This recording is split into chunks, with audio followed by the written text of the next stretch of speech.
Welcome to the Sleep Sense Show.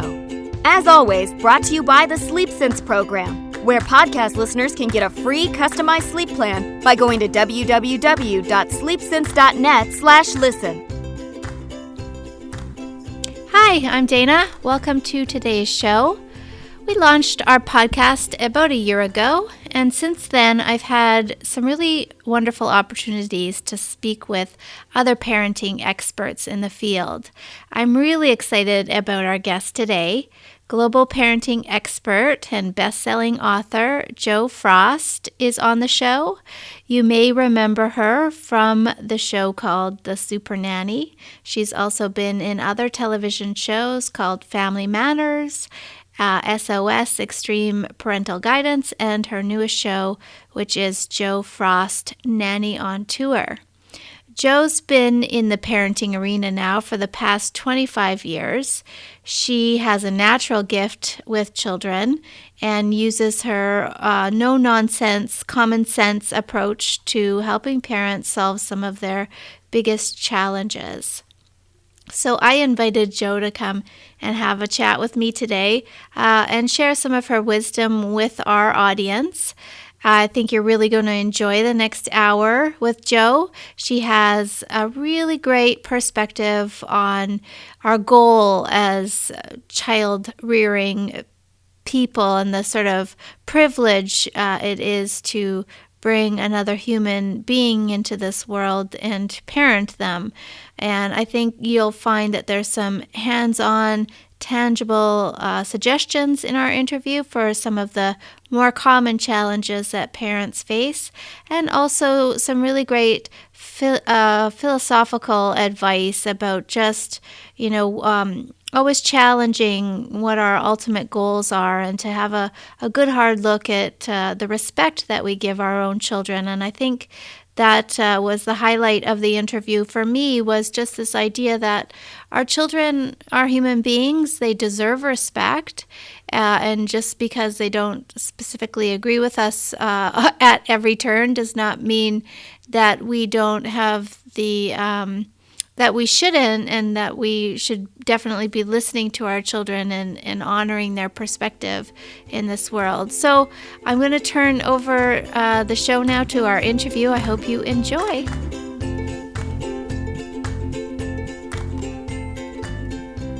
Hi, I'm Dana. Welcome to our show. I'm really excited about our guest today. Jo Frost is joining us.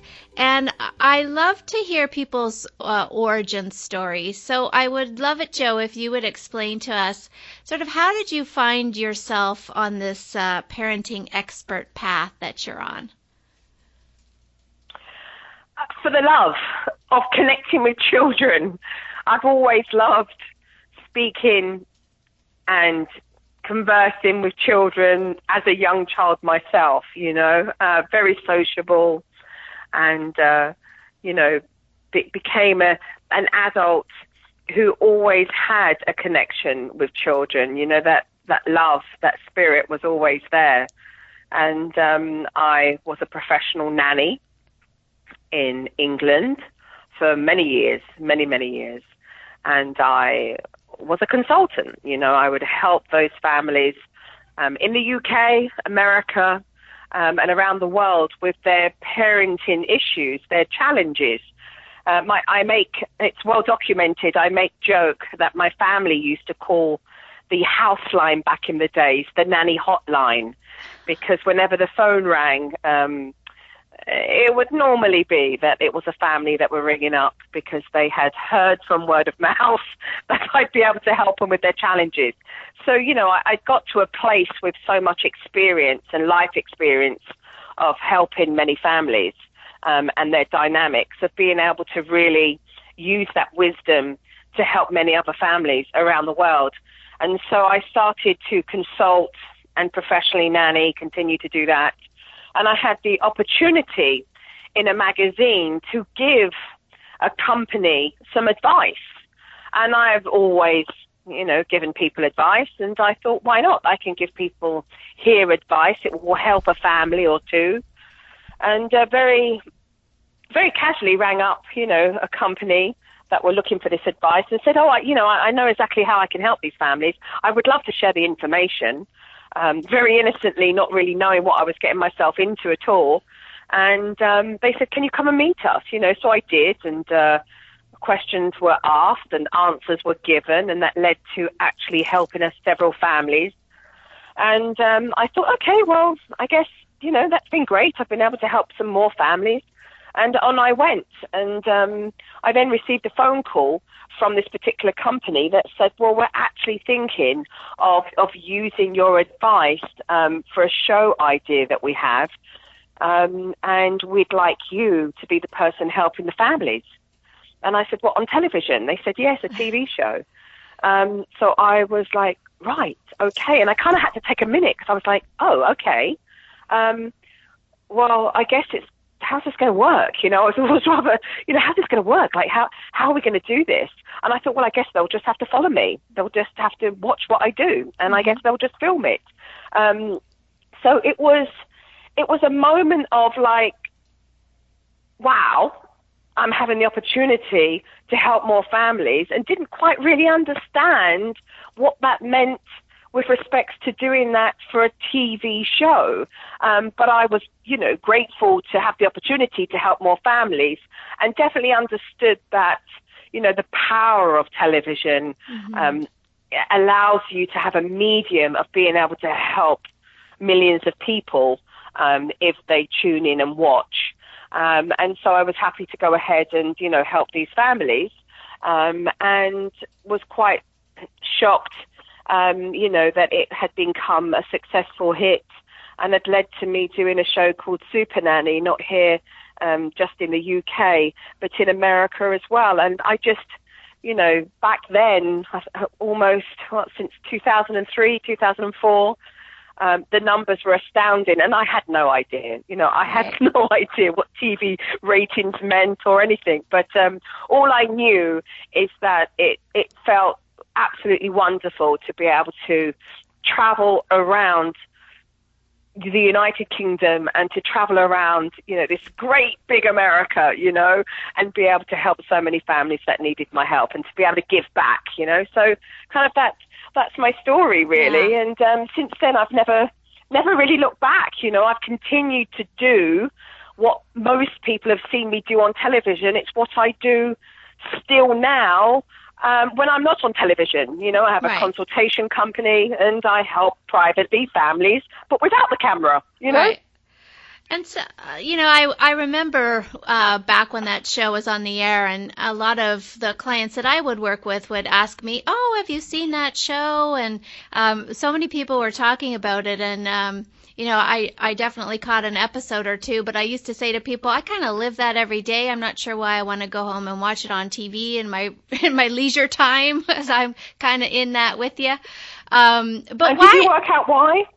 Did you find out why? I mean, it's quite interesting because a lot of people had said that, but then when they watched, they recognized why they were going home and watching it. And I think there were many reasons why, Supernanny was the beginning for me. Yeah. For so many other formats, I produced, that come there. There was, Joe Frost Extreme Parental Guidance, and Joe Frost Nanny on Tour, and Family SOS, and Family Matters. I think for so many families like yourself, you were living through challenges every day. But I think what was so amazing about the shows that allowed me to help families is that there was so much take home, so much valuable take home to be able to apply with your own family, which was wonderful to be able to have. Yeah, that's what, I think it struck a chord for a lot of people because, parenting is a tough job. And I think, having been in this parenting business now for the last 15 years, I've seen this sort of evolution of parenting. And I actually feel like it's getting a little harder for parents out there. And I see, there's just so much fear on the parents' part, fear of saying no, fear of upsetting the child, fear of, parenting or being the the authority figure in the home, because we want our kids to be our friends and we want our kids to feel good and be happy. And I'm not sure that that's doing kids really any favors. So would you agree with that? And if you do agree, why do you think that this is happening? Why do you think so many parents are living with such fear? Well, I think to answer your question in two parts here, and the first is that it became this consumerism product to sell parenting, for many people to get on the bandwagon of claiming they were experts.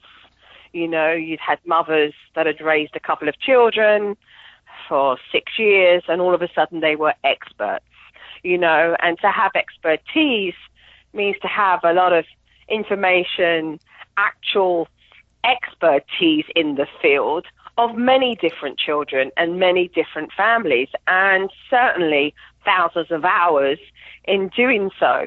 So I think a lot of people got on the sort of bandwagon of saying, hey, we're a parenting website, and, we're a blog, and we're a this, and, we're going to give you this information. And I think it certainly led to an awful lot of wisdom out there in the new era of technology, but not a lot of wisdom, not a lot of expertise and wisdom. And it led so many parents in the world to be rather confused. And if you think about it, you have, and it's in my profession, you have one person saying, this is how you do it. And then another person saying, this is how you can get your child to sleep, and so there are all these different opinions. And if you think about that for a parent, that's rather confusing because they're hearing all these different pieces of advice. It's kind of like being told one day eat the orange because the orange is really healthy for you. And then next week you're told not to eat oranges because it's bad for your health.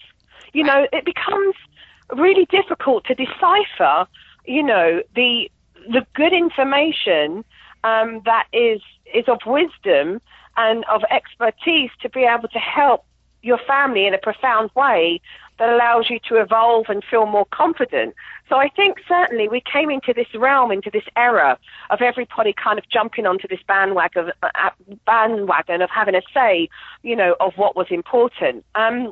And it led to those conversations that you're talking about, so rightly so. It led to the conversation, which is a good thing, because we were now openly talking about parenting. We were now openly saying that there was no shame, that there was no guilt, that actually it was okay to actually talk about the fact that parenting is very challenging at times, as much as it is very rewarding and an extremely wonderful honor to be able to raise another human being in this world. But it led to those conversations that I think were important. Do we have a fear of how we're raising our children? Are we scared that if we make certain decisions, we're going to screw them up fundamentally? Can we be friends with our children, but still insert boundaries? And I think really it's all about language and how we use our words and understanding the depth of that and what that means for other people. When we say, can we be friends, and we think about the word friend, we think of a relationship that is one that comes from a place of love. We feel warm when we think of our friends.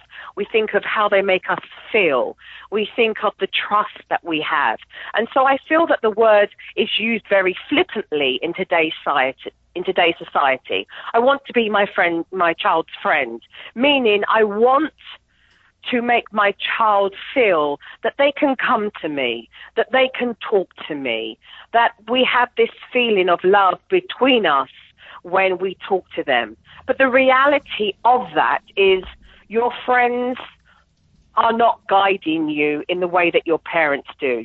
Your parents have, a responsibility to shape, to nurture, to love, to guide, to teach their children. And it's very different to the relationship that we have with our friends. Our friends are very influential in our lives, and we can aspire to look at their lives and be influenced by that. But our parents ultimately are making decisions for us because we are not adults to do so ourselves, and they are making the best decisions for us to keep us safe and to allow us the room to blossom, to thrive, to explore when we're young. So in that retrospect, we cannot be our child's friend. We can have a relationship with them that fosters connection and nurtures our children's thoughts and opinions, and certainly give them room to be able to make their decisions and learn and grow from those decisions. But it's very, very different. So I feel that what we say flippantly sometimes gets taken out of the box literally, and it's about understanding what people are truly trying to say. We do have parents who are very fearful of upsetting their child, and that comes from a lack of confidence. And certainly I feel in my experience talking to a lot of families, it comes from a space of them fearing the connection with their own child. They're fearful that if they don't give their child everything their child asks for, that their child will actually lose that connection with them. And certainly I've shown for 30 years that when we can put those parameters in place, when we can really honor the importance of boundaries, we give our children this wonderful playground with safe parameters to play within, to be safe and to explore and to play within. So boundaries are incredibly important. So is the importance of discipline, and learning cause and effect. I behave this way, and this is the impact that it has on another human being, in order for us to teach our children more empathy and compassion in the world. But yet again, for some families who think of the word discipline in, say, America to maybe another country, the word has a deep-seated connotation behind it. Right. For some families, when you say the word discipline, automatically they go to corporal punishment. And so, again, it's about understanding the family that you're working with, understanding a little bit about how they were raised and what those words and that language means to them in how they are using that and applying with their own, with their own family, Right. Yeah, that makes great sense. I love that. And so and it's important. It's so important for it to make sense.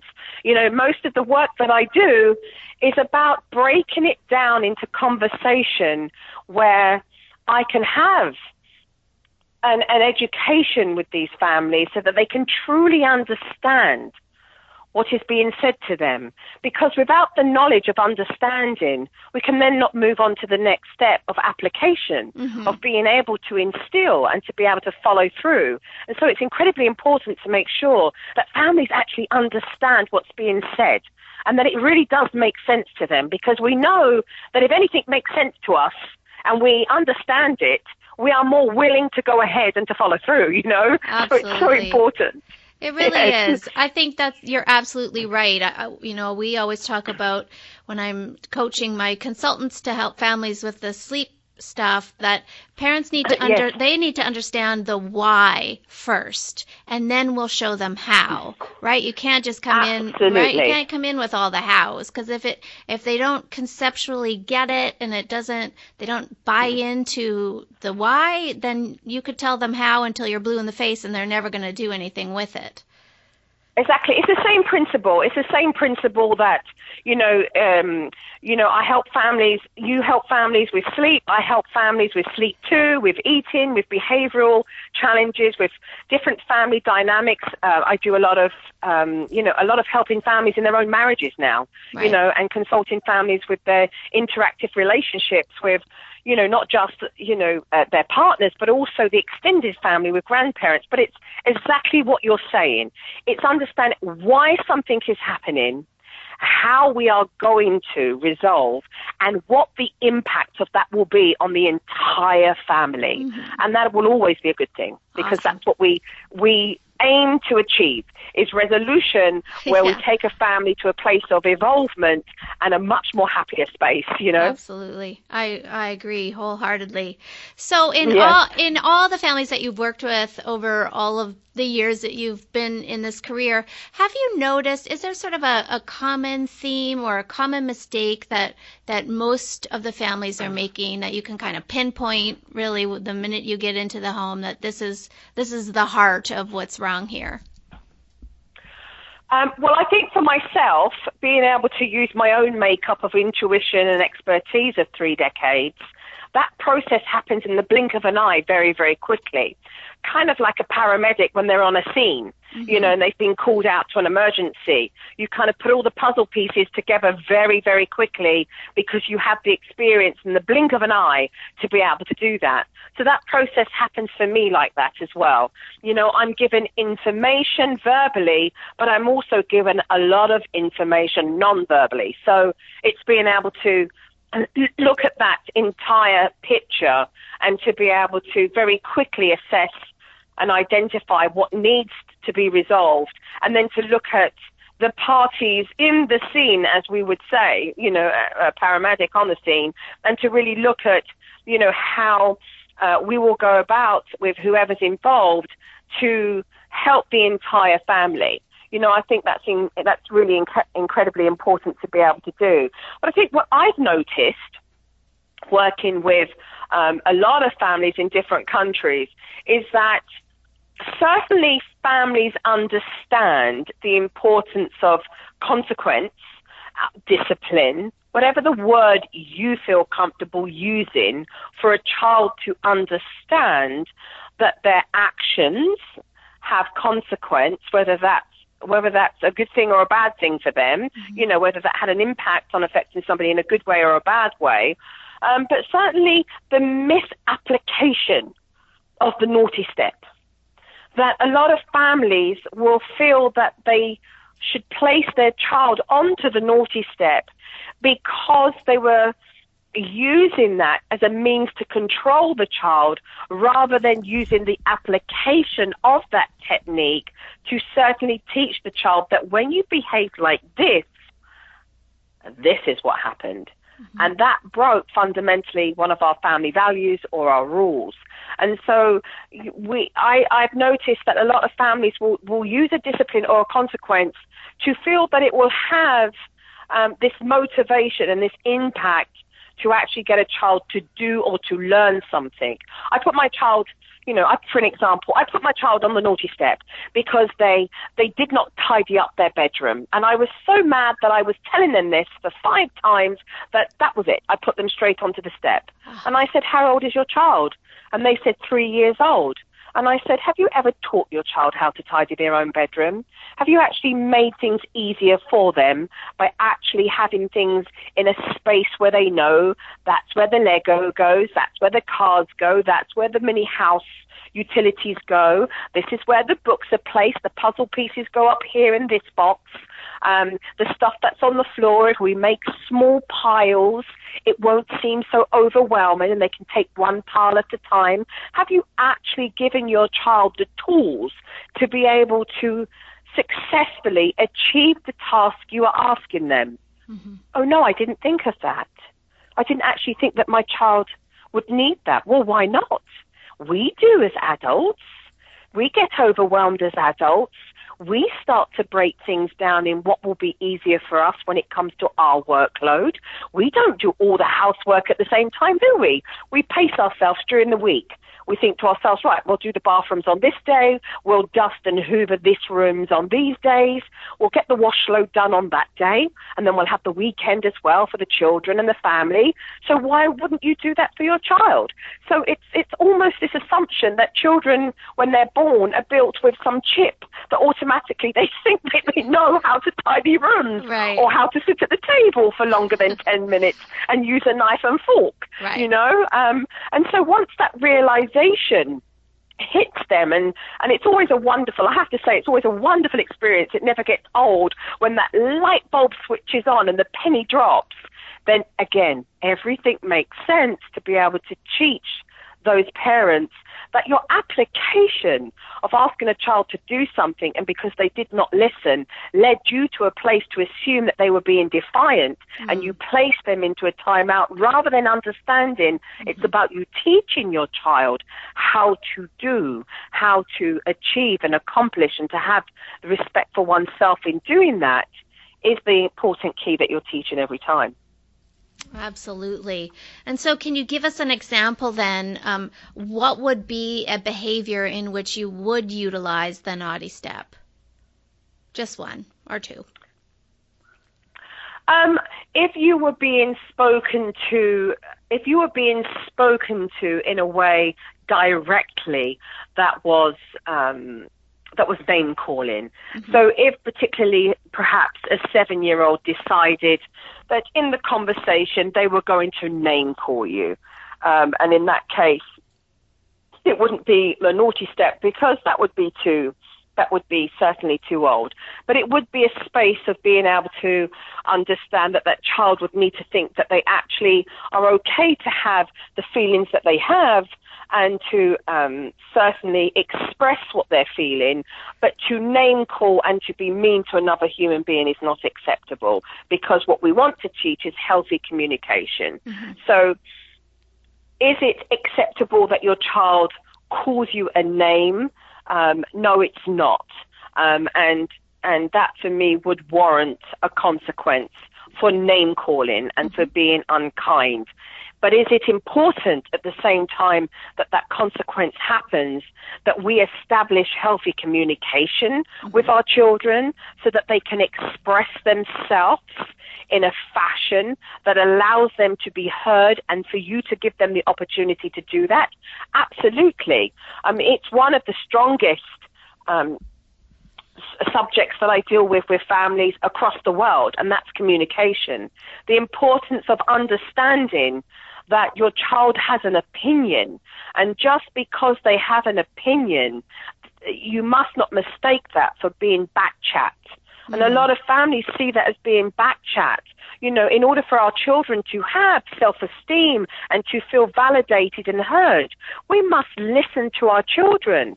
We must give them the voice that they have, and show them through our own communication skills that they have this platform, this voice to be able to share their opinion, and that they are worthy of being able to do so, and they'll learn that from the home straight away. Many families that I've gone in to help with a breakdown of communication certainly have ruled out that any child that has anything to say to them is backchat. They're backchatting, they're being rude. Well, they're actually not.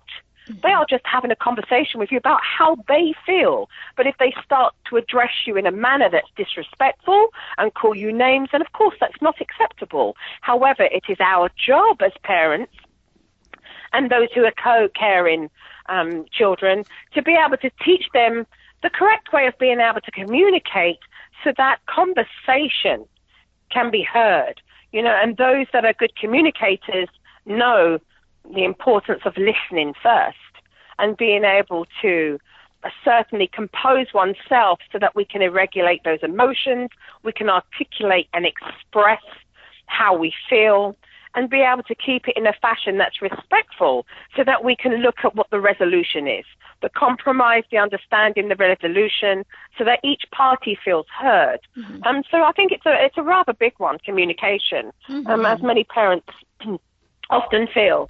That, you know, well, excuse me, they often feel, my 8-year-old is very disrespectful. You know, she's very disrespectful. And I said, why? What did she say? Well, she said this. Well, how is that disrespectful? That's her opinion. If you and I were having a conversation and I voiced my opinion, I'd be voicing my opinion. Right. Why is it backchat? Why is it rude? You know, attitude comes from how we deliver. Not in what we say, but in how we deliver that. So it's important for us to be conscientious of that, to be very mindful of that, so that in our own teachings, by example, we can teach our children how to do so. And funny enough, I actually find that with parents of toddlers You know, they'll say to me, Joe, it's driving me crazy. My children are always whining. And I said, can you define whining? And they'll be like, oh, Mommy, I want a sandwich. Mommy, I want a drink. And I said, and when they spoke to you in that fashion and delivered them wanting a drink in that tone, did you give it to them? They said yes. And I said, well, why would they need to use their conversational voice when actually you've taught them that this is the way they should talk to you in order to get what they want, you know? So, you know, that becomes another light bulb moment for these families. But it's wonderful to, you know, to be able to educate families around the world and to be able to, you know, bridge the gap of their understanding, you know, so that they can learn more. And I think we're very much like that in this climate in the world right now. We want to learn more, and we have to establish ourselves. Certainly with so much information out there, what works for us. It's kind of like being in the cereal aisle. You know, there no longer now is 5 cereals. There's like 50 different cereals, you know, and we have to eliminate ourselves, you know, what will work for us, what we've been used to that might not be okay anymore, and really understand what we can try and be open to the practice of definitely doing different. Right. That's wonderful. I love the discussion around communication. And one of the things that I hear often, and I'm sure you've heard countless times, is this complaint from parents that their kids aren't listening. My child doesn't listen to me, or she never listens to me. What do you think parents are actually trying to say when they tell you that? And do you have any tips or suggestions for parents who are finding themselves stuck in that my children don't listen mindset? Yes, I think we've touched a little bit on it just a moment ago. I think certainly when parents are saying that, some can be saying, my child won't do as I ask. Right. They're not listening to me. And so I always say that sort of, again, it's that generic line. My children are not listening to me. I've tried everything. Right. Well, what have you tried? Right. That's the first question. What have you tried? And what do you really mean when you tell me my child is not listening?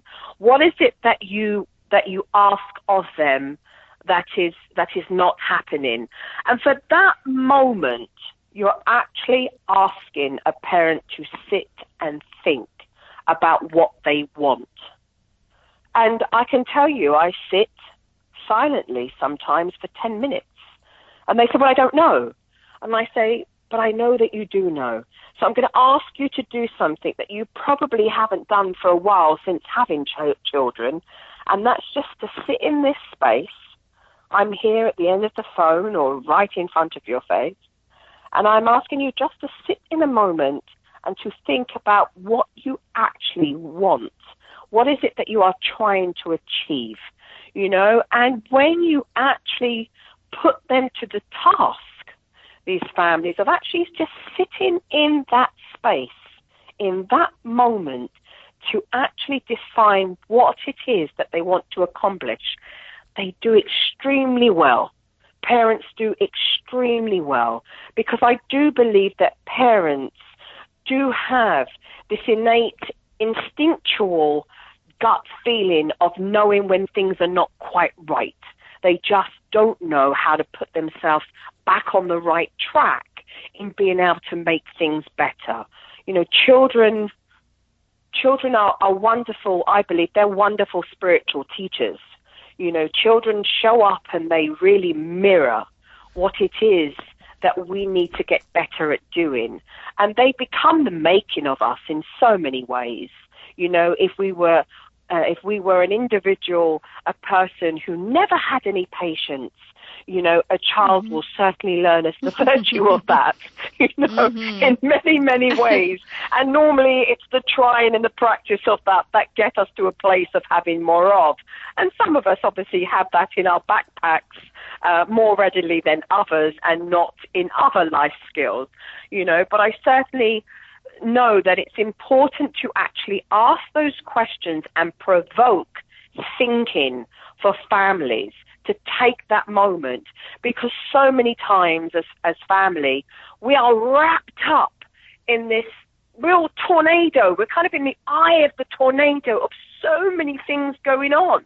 You know, we feel torn in so many different ways, and it sounds cliche, but it's so true. People talk about it because we can identify. You know, we're cooking the dinner, we're being, you know, we're trying to get homework on track. You know, there are, you know, little fires to put out here and there, and at the same time we're going to work and we want to hold down our work, and we're coming home trying to manage the house as well and have great meaningful relationships that we can continue to feed. You know, it is. It's hard. It is tough. It is. It is hard and it is tough. But I don't think it's impossible.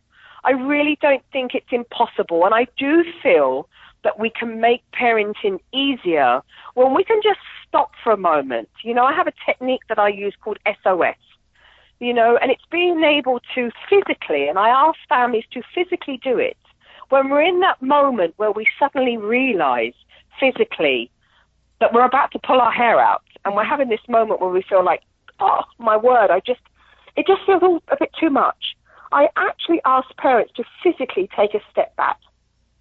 Just step back from the situation you're in physically, because with enough practice, you'll do it in your mind without having to do it. And to then observe what is going on. Look. Listen, observe. What is going on? And what are you going to put in place first? And make those decisions. And then step back in and do with action. Mm-hmm. And as long as you can have the courage to continue doing that as family, as parents, you will continue to learn what is working and what is not. It's when you choose to ignore it and choose to do nothing and allow this tornado to just build up energy, build up to the point where you feel like the roof has been taken off the house. But as long as you have the courage to step forth and make a decision, you're going to find out pretty sooner or later whether it's one that works or not. And learning from that allows us to be able to then do something different. You know, so it's having the courage to make that first step, right, and to be able to do that. And sometimes we do have to take a step back, because teaching families how to be more objective when still emotionally attached is an important life skill for any parent to learn.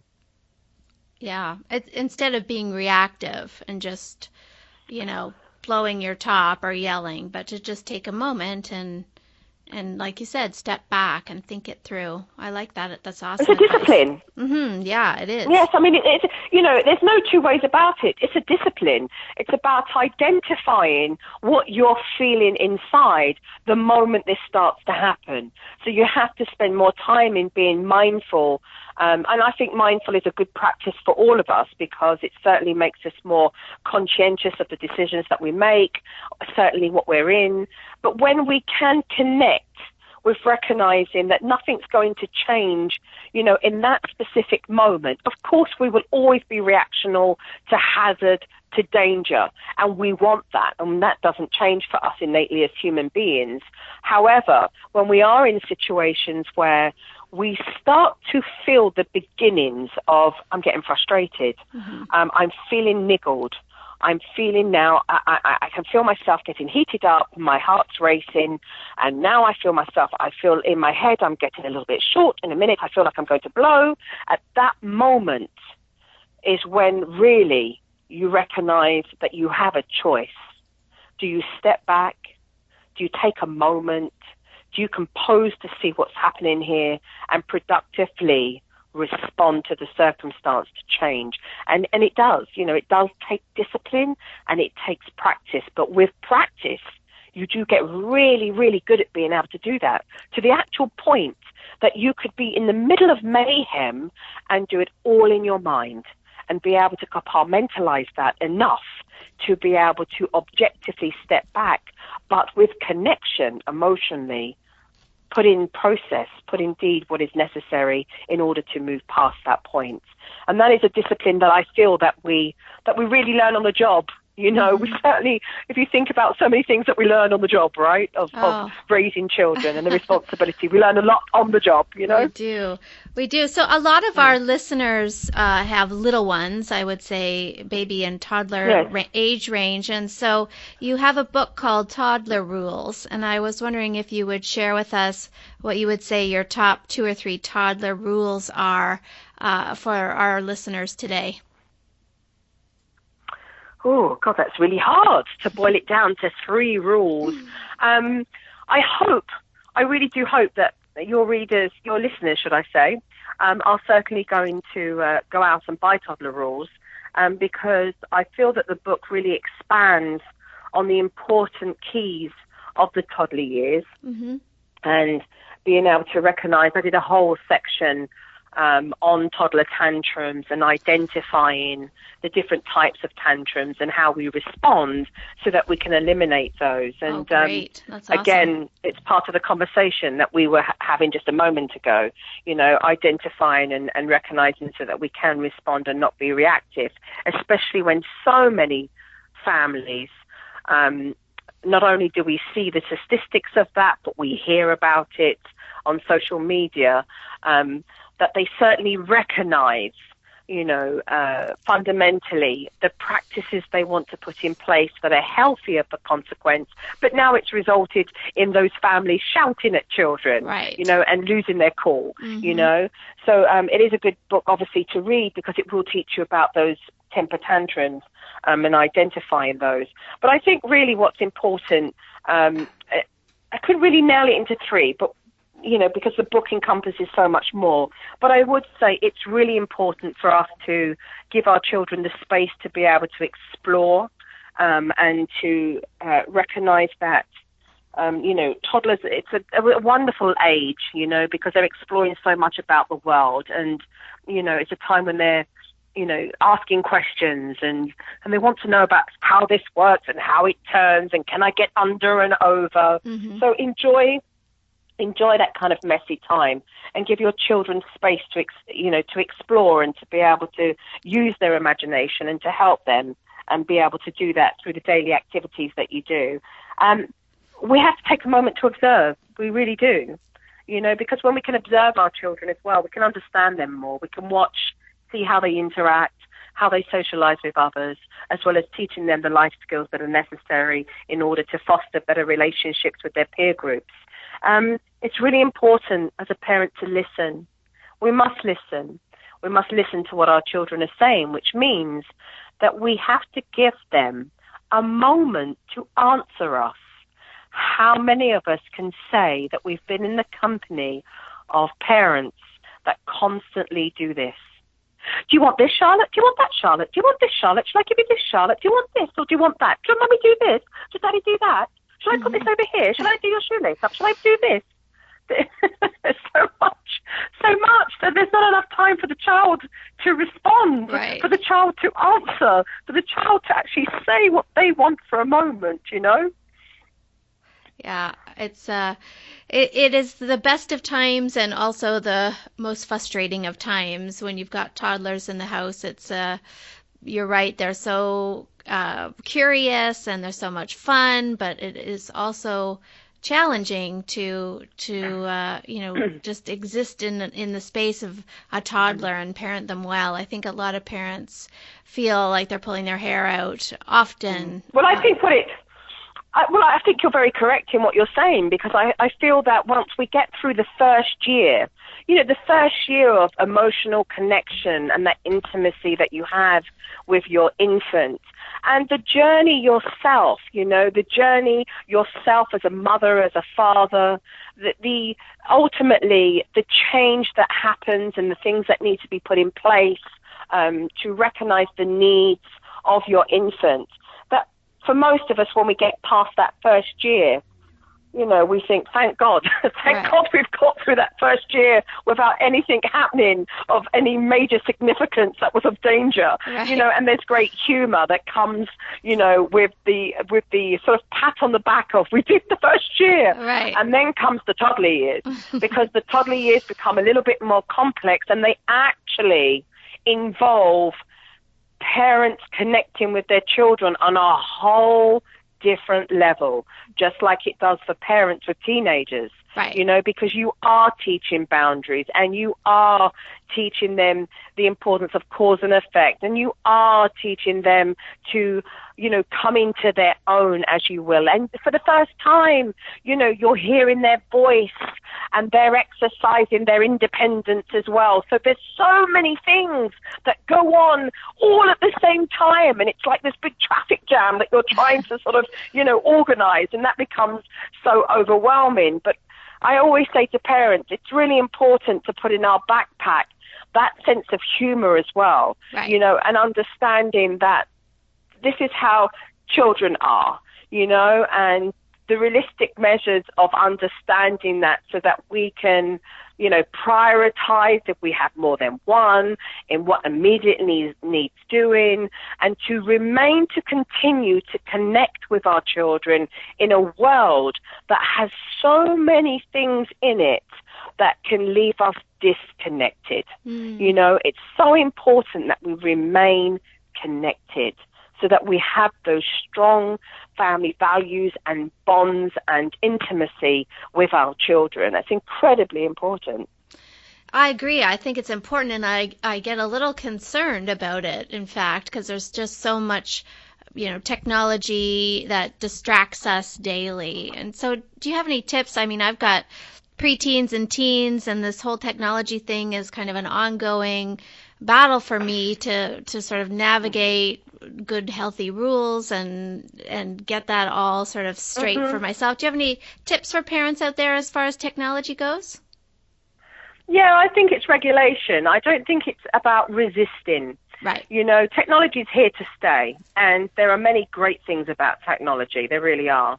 But it's certainly having more of an understanding yourself.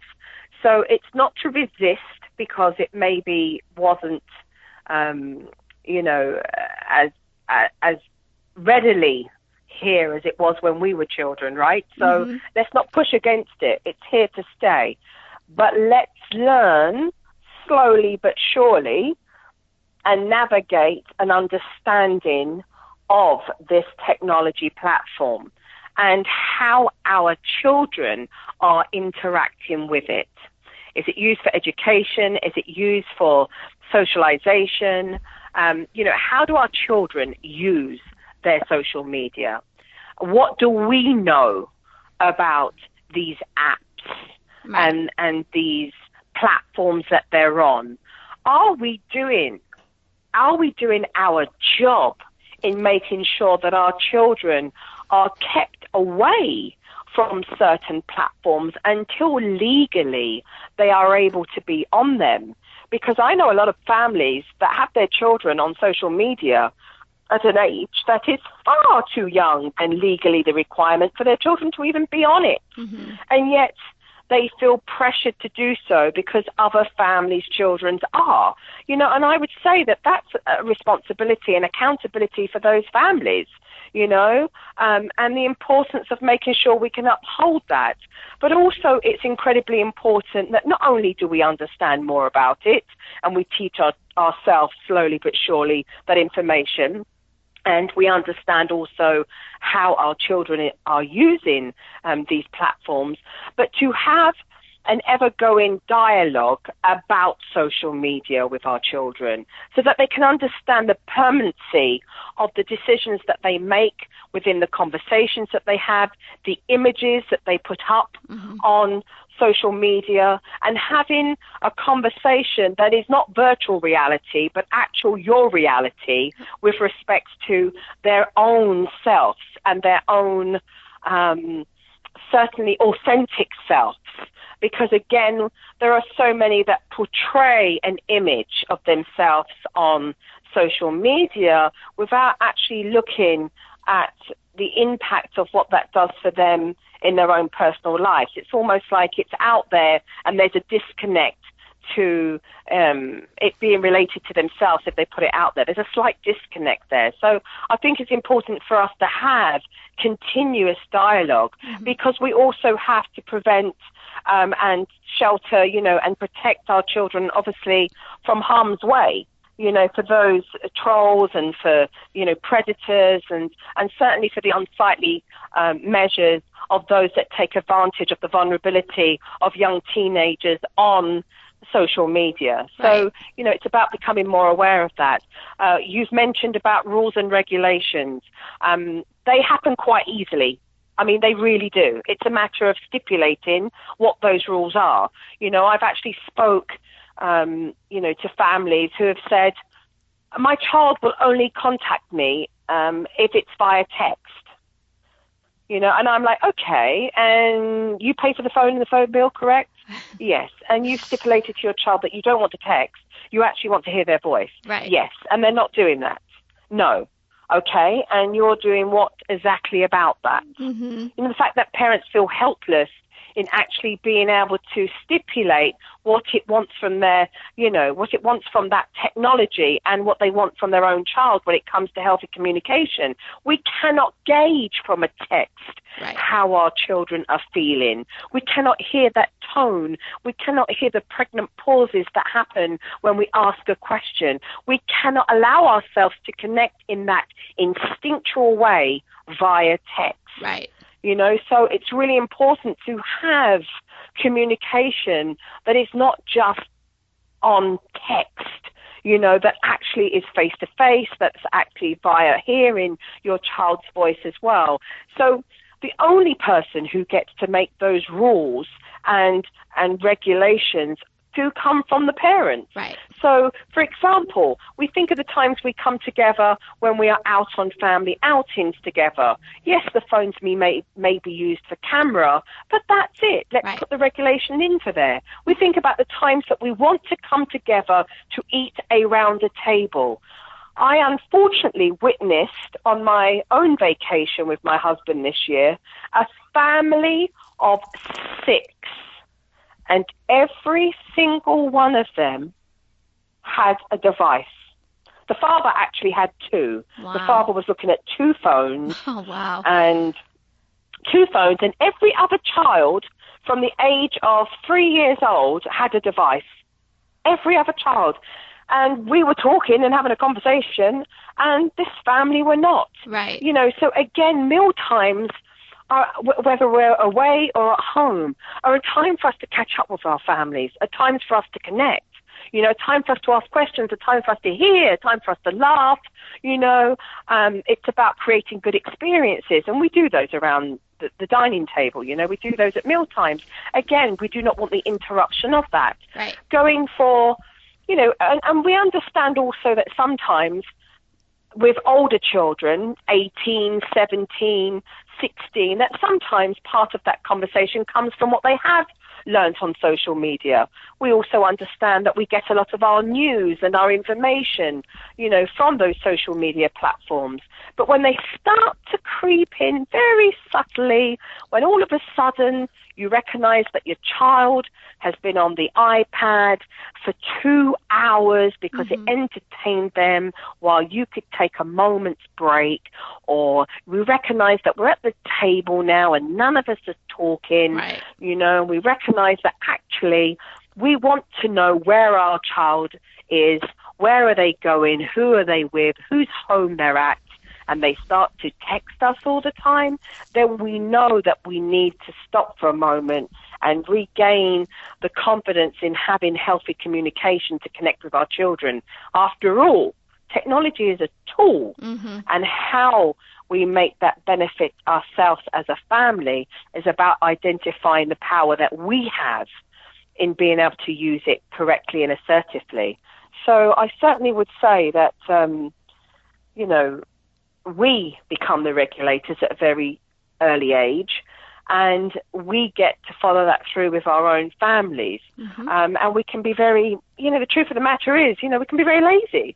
We can be very lazy about it and not actually follow through. And, I have to honestly say, because, everything I do is with integrity, that as much as we want to give families a lot of encouragement, we also have to be real, with understanding that we will not achieve what we want to if we focus on procrastination, if we focus on what we don't want, and if we sit in the armchair and don't get up and actually do.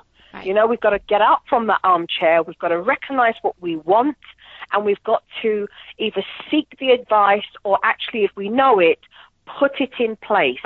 And that takes energy. It takes a lot of energy. Resolving anything that needs work takes our time and our energy. But the one thing I can tell you, all those hundreds and hundreds and hundreds of families that wanted that change, that recognized the value of parenting, put up their hand, asked for my help. I'm sure they've asked for your help, and it became a priority. Mm-hmm. And when it's a priority, we get stuff done. Mm-hmm. And when we get stuff done, wow, we sit there and what do we hear? I hear it all the time, and it makes me smile and it gives me goosebumps. Why didn't I do this earlier? Right. What was I thinking? I can't believe that I just spent so much energy in the wrong space.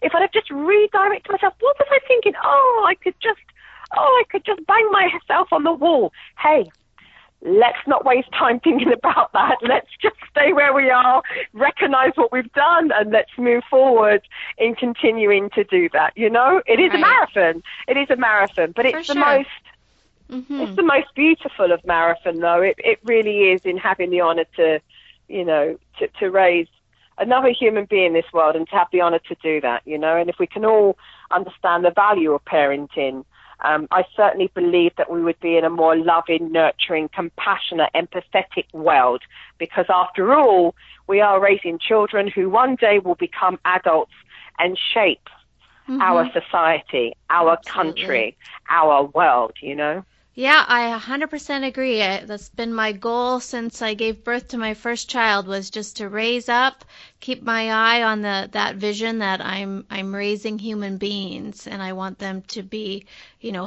loving, healthy, productive, socially, adequate human beings that go out into the world and help shape the future. So that's been great, Jo. Hard, must we? What's that? We mustn't be so, and I think we mustn't be so hard.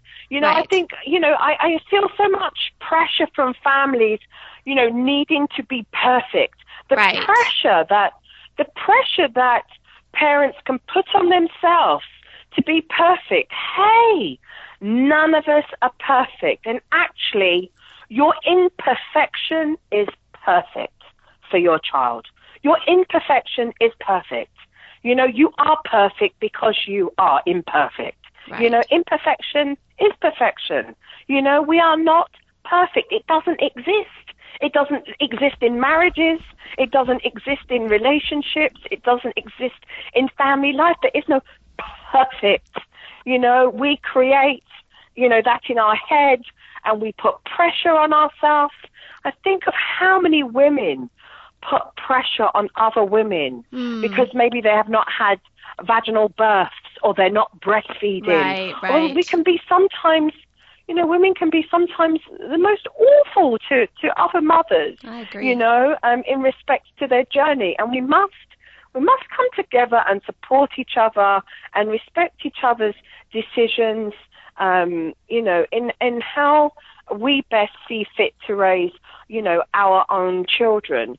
I think that's so important, the supporting the choices that people make and recognizing that we're all trying to do our best. And, if parents can be not so hard on themselves, but recognize that they're doing the best that they can, but to continue on their journey of seeking more knowledge and more understanding, then they will evolve as well, and to evolve is to learn, to have that knowledge, is to have more of an understanding, is to feel more confident as we continue to practice daily, becoming better as parents and shaping our families the best possible way that we can. And after all, that's all we can do, and so for all those young parents out there, with young children, please today, if anything, recognize the good things that you are doing, and recognize the things that are not working out for yourself, that you do have the power to change, so that you're all in a happier space. And stop beating yourselves up. Be kind to yourself, and show that to your children, that first step of challenge certainly is about being kind to yourself in how you maneuver forward to make things better. I love it. That's great advice. I couldn't agree more. So, Jo, what kind of things have you got coming up for yourself, and how can our listeners get in touch with you? Well, they can get in touch with me on jofrost.com. So for all of you parents out there listening, you will only get my advice and consultation on jofrost.com. So I advise families to go there. Okay. And also I converse on social media myself with conversation on Twitter, which is Jo_Frost, which is lovely to be able to reach out and have conversations with families as well. I am in the process of writing a book right now, which I hope will be released in the new year. There are more shows. I've had the wonderful pleasure now as a brand to explore and now do other TV shows. So I'm an executive producer with my own Nanny Jo Productions company, and I look at continuing to make integral family programming. So that's been a wonderful journey for me, and a very different journey with respects to developing family ideas and seeing that to fruition, which is great, and continue to travel around the world and help different families in different countries and to connect with those and to give advice. What I've always done and what I love to do, what I love to do. And I can tell. I can just hear your passion come out in everything that you say. I really want to thank you so much for joining me today. I think this gave our listeners a lot of really, really insightful food for thought. So thank you so much, Jo. Thank you for having me. Thank you. I really appreciate it.